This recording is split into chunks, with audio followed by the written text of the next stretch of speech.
2020년 12월 9일 수요일 다니엘서 11장 1절로 19절 말씀. 내가 또 메대 사람 다리오 원년에 일어나 그를 돕고 강하게 한 일이 있었느니라. 이제 내가 참된 것을 내게 보이리라.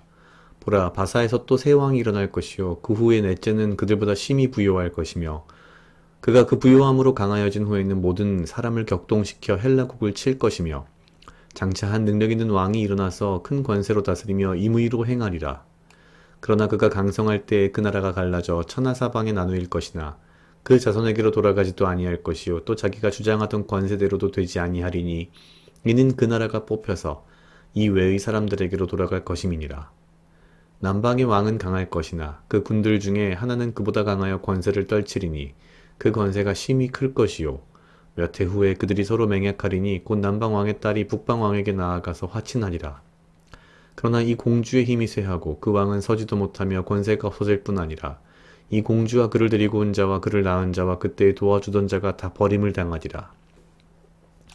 그러나 이 공주의 본족에서 난 자 중에 하나가 그의 위를 이어 북방 왕의 군대를 치러 와서 그의 성에 들어가서 그들을 쳐서 이기고 그 신들과 부어 만든 우상들과 그 은과 금의 아름다운 기구를 다 노력하여 애굽으로 가져갈 것이요 몇 해 동안은 그가 북방 왕을 치지 아니하리라. 북방왕이 남방왕의 나라로 쳐들어갈 것이나 자기 본국으로 물러가리라. 그 아들들이 전쟁을 준비하고 심히 많은 군대를 모아서 물에 넘침같이 나아올 것이며 그가 또 와서 남방왕의 견고한 성까지 칠 것이요 남방왕은 크게 노하여 나와서 북방왕과 싸울 것이라. 북방왕이 큰 무리를 일으킬 것이나 그 무리가 그의 손에 붙임 받으리라.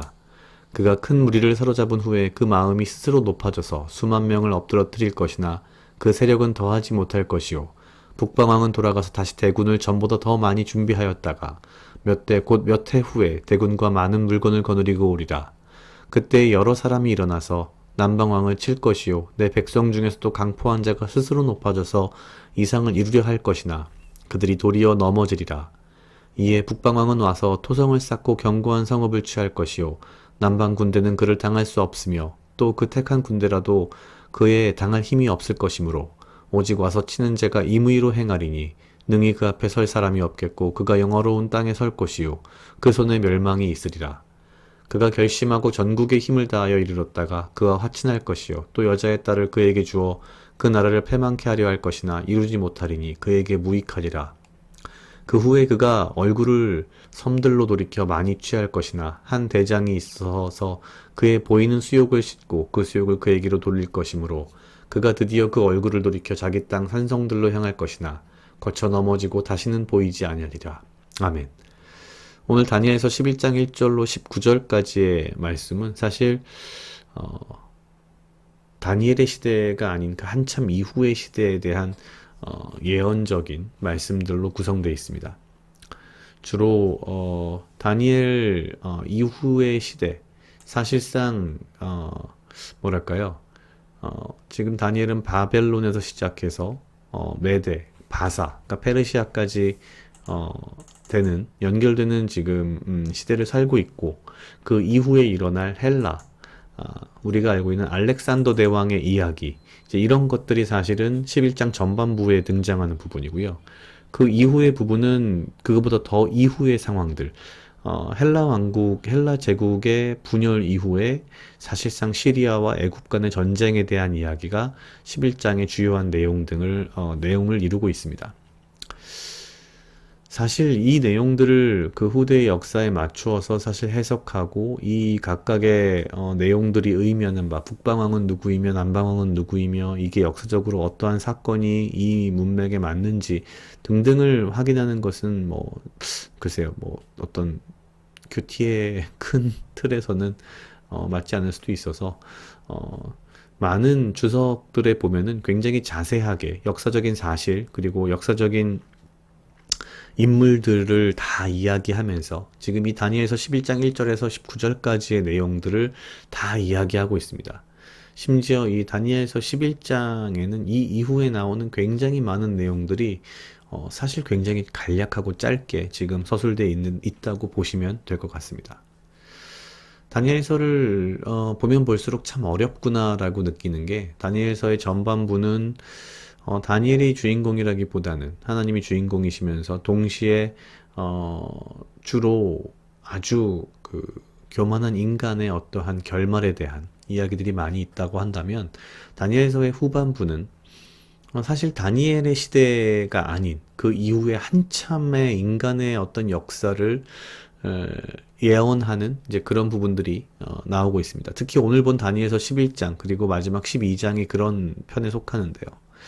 궁극적으로 다니엘서를 통해서 하나님께서 우리에게 주시고자 하는 어떤 핵심은 하나님의 말씀을 잘 따르고 하나님의 말씀을 잘 믿으면 한 나라의 재상이 되고 여러 나라의 대를 거쳐서 재상이 될 수 있고 높은 자리에 오를 수 있다라고 하는 어떤 메시지를 주시는 게 아니라 사실 다니엘서를 통해서 전반부에 우리에게 주시는 메시지는 세상의 성공, 세상에서 가장 높은 자가 된다 하더라도 그 모든 것들이 허망한 것이며 그 모든 것들이 하나님의 뜻과 하나님의 역사하심과 주재하심 가운데에 있는데 그러한 것을 놓치고 교만하여 스스로 자기를 높이고 하나님을 대적하게 되면 어떠한 결과, 어떠한 심판을 받을 것인지에 대한 어떠한 수많은 예들을 보여주셨다면 다니엘서 후반부에서 보여주시는 근본적인 핵심은 궁극적으로 그렇게 하나하나의 세상의 왕들, 세상의 권력을 잡은 자들, 세상의 성공한 자들을 하나님께서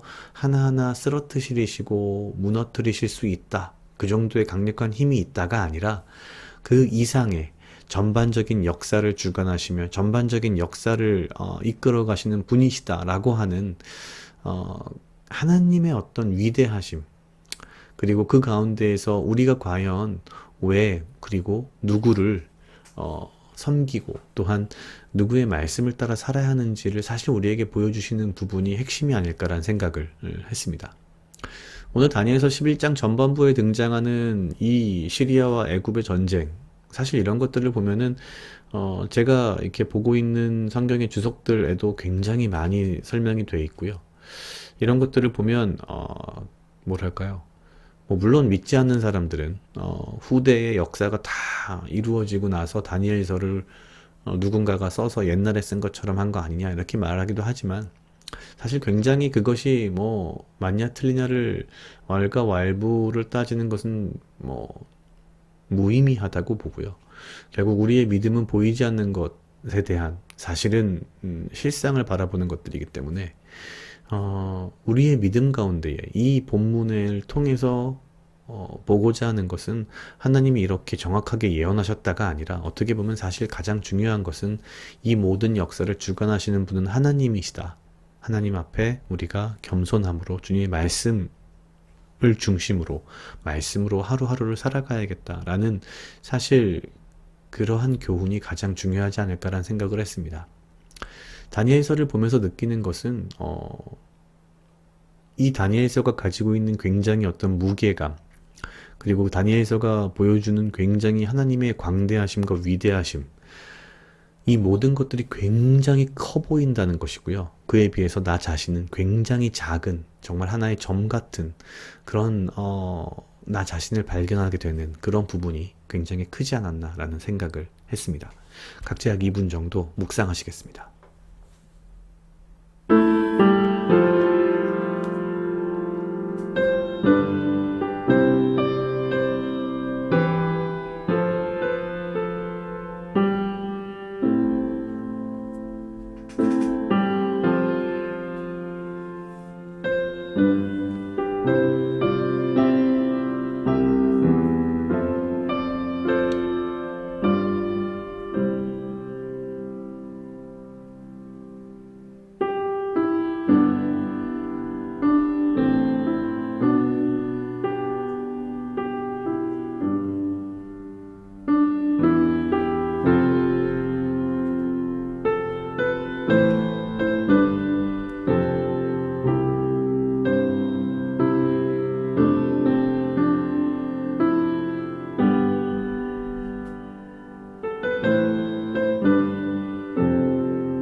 같이 기도하시겠습니다.